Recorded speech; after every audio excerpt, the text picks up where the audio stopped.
Guys এখানে দেখো আমাদের দিকে একটা স্কোয়াড হিটলিস্ট মেরে আমাদের দিকে রাশ করে দিছে। বিশেষ করে আমার হিটলিস্ট মারছে এখানে। আমিও তাদের দিকে রাশ করে দিই। এখানে আমাকে তো মারতেই হবে ওদেরকে, তারা যেন আমার হাত Enemy থেকে কোনো nearby সাড়া না detected. পায়। এখানে আমি একটা প্লেয়ারকে কিছু ড্যামেজ দিয়ে দিই, কিন্তু ওই প্লেয়ারটা আমাকে কিছু ড্যামেজ, দূর থেকে আরেকটা প্লেয়ার ওকে কাভার দিতেছিল, ওই প্লেয়ারটা আমাকে প্রচুর পরিমাণে ড্যামেজ দিয়ে দেয়। এখানে আমি দূরের প্লেয়ারকে কিছু ড্যামেজ দিয়ে দিই, এখানে ওই প্লেয়ারটা পালিয়ে যায় ওখান থেকে। তো আমি পিছন থেকে দেখি একটা প্লেয়ার আমাদের টিমমেটের সবাইকে হেডশট মারে ডাউন করে দিয়েছে। উচ্চকার দিয়ে এত এত ভালো হেড মারে ওই প্লেয়ারটা, কিন্তু সবাইকে হেড মারিয়েছে, তিনজনকে হেড মারে ডাউন করে ক্লিয়ার দিয়ে দিয়েছে। এখানে একটা প্লেয়ার Thanks. আমাদের টিমমেট বেঁচে ছিল, তো ওকে আমি রিজেক্ট করে দিই। ওই প্লেয়ারটা দেখি ওই হেডশট মারছে যে উৎপেকার প্লেয়ারটাকে মাইরা দেয়। এখানে তাদের স্কোয়াডে আরেকটা প্লেয়ার এখানে পিছন দিক দিয়ে আমাকে ডিস্টার্ব করছিল, ওই প্লেয়ারকে আমি রাশ করতে রাখছিলাম, কিন্তু ওই প্লেয়ারটা এখানে আর রাশ করে না।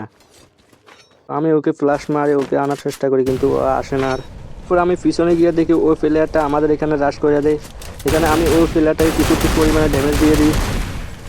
এখানে দেখো আরও ড্যামেজ দেওয়ার চেষ্টা করি, কিন্তু ওই প্লেয়ারটা কোনো এমই হইতেছিল না। কিন্তু দূরের আরেকটা প্লেয়ার চলে আসছিল, ওকে আমি হেডশট দেওয়ার চেষ্টা করছিলাম, কিন্তু সামনের প্লেয়ারটা হেডশট খাইয়ে যায়। এখানে ট্রগন দিয়ে ওই প্লেয়ারটা আমি ডাউন করার চেষ্টা করছিলাম, কিন্তু প্লেয়ারটা কোনো মতে ডাউন হতেছিল না। ওই প্লেয়ারটা আমাকে এমপি করে দিয়ে ডাউন করে দেয়। এখানে আমাদের প্লেয়ারটা অস্কার মেরে এখানে ওই প্লেয়ারটাকে বিজন দিয়ে ফুল ওয়াইপ আউট Triple করে দেয়। kill.